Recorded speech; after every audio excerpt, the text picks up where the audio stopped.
Hello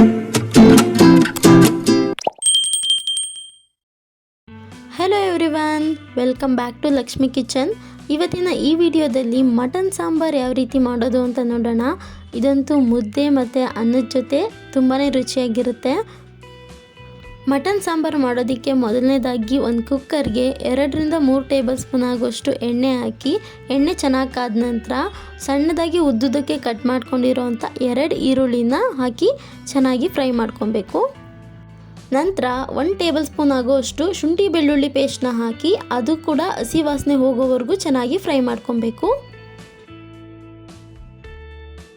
ಈಗ 1 spoon ಆಗುವಷ್ಟು ಅರಿಶಿನ ಪುಡಿ ಮತ್ತು 1 ಸ್ಪೂನ್ ಆಗುವಷ್ಟು ಪೆಪ್ಪರ್ ಪೌಡರ್ ಅಂದರೆ ಕಾಳು ಮೆಣಸಿನ ಪುಡಿನ ಹಾಕಿ ಹುರ್ಕೋಬೇಕು. ನಂತರ ನಾನಿಲ್ಲಿ 3/4 kg ಆಗುವಷ್ಟು ಎಳೆ ಮಟನ್ನ ತೊಗೊಂಡಿದ್ದೀನಿ.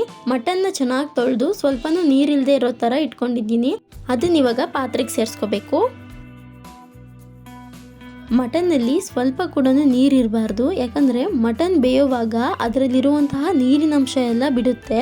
ನಾವು ಮಟನ್ ತೊಳೆದು ನೀರು ಸಮೇತ ಹಾಕಿದ್ರೆ ಸಾಂಬಾರು ಟೇಸ್ಟ್ ಹೋಗುವಂಥ ಚಾನ್ಸಸ್ಸು ತುಂಬ ಇರುತ್ತೆ. ಸೊ ಅದಕ್ಕೆ ನೀರನ್ನ ಹಾಕಬಾರ್ದು.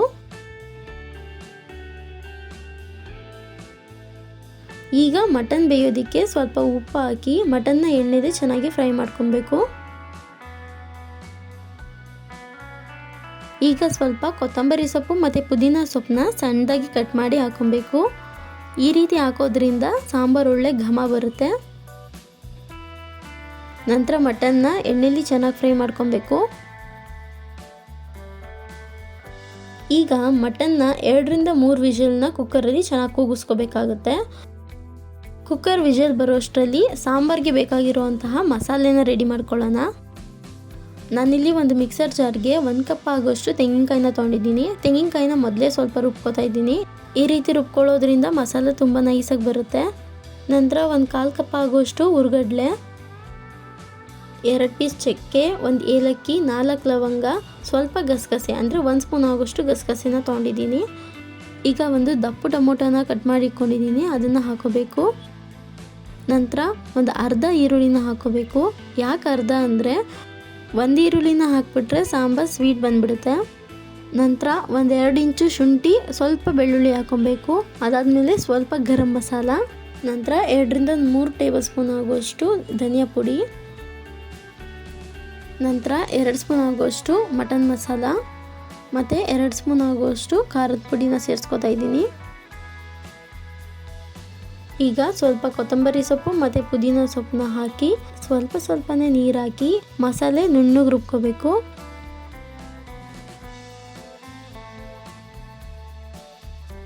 ನೋಡಿ, ಈ ರೀತಿ ನುಣ್ಣಗೆ ರುಬ್ಕೋಬೇಕು.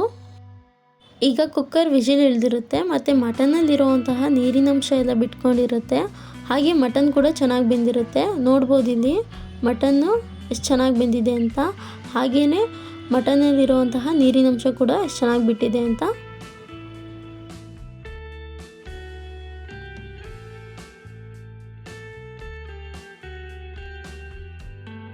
ಈಗ ನಾವೇನು ರುಬ್ಬಿಟ್ಕೊಂಡ್ವಲ್ಲ ಆ ಮಸಾಲೆನ ಹಾಕೋಬೇಕು.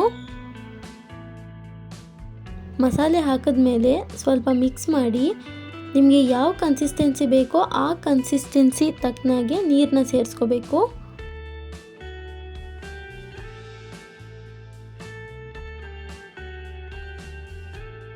ಯೂಶಲಿ ಮಟನ್ ಸಾಂಬಾರು ತೆಳ್ಳಗಿದ್ರೆ ಚೆನ್ನಾಗಿರುತ್ತೆ. ಸೊ ನೀವು ನೋಡಿ ನೀರನ್ನ ಹಾಕ್ಕೊಳ್ಳಿ. ಸೊ ನಾನು ಈ ಕನ್ಸಿಸ್ಟೆನ್ಸಿ ತೊಗೊಂಡಿದ್ದೀನಿ.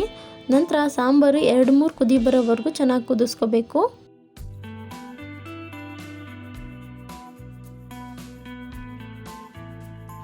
ಸಾಂಬಾರು ಚೆನ್ನಾಗಿ ಕುದೀತಾ ಇರುವಾಗ ಮತ್ತೆ ನಾವು ಕುಕ್ಕರ್ ಮುಚ್ಚಿ 1-2 ವಿಷಲ್ನ ಕೂಗಿಸ್ಕೋಬೇಕಾಗುತ್ತೆ. ಈ ರೀತಿ ಕೂಗಿಸ್ಕೊಳ್ಳೋದ್ರಿಂದ ಮಸಾಲೆ ಎಲ್ಲ ಮಟನ್ಗೆ ಚೆನ್ನಾಗಿ ಹಿಡಿಯುತ್ತೆ.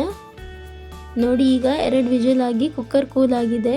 ನೋಡಿ ಮಟನ್ ಸಾಂಬಾರು ಎಷ್ಟು ಕೆಂಪಗೆ ತುಂಬ ಚೆನ್ನಾಗಿ ಕಾಣಿಸ್ತಾ ಇದೆ. ಈಗ ಸಾಂಬಾರನ್ನ ಒಂದು ಸಲ ಮಿಕ್ಸ್ ಮಾಡಿಕೊಂಡ್ರೆ ಮಟನ್ ಸಾಂಬಾರು ರೆಡಿಯಾಗಿದೆ.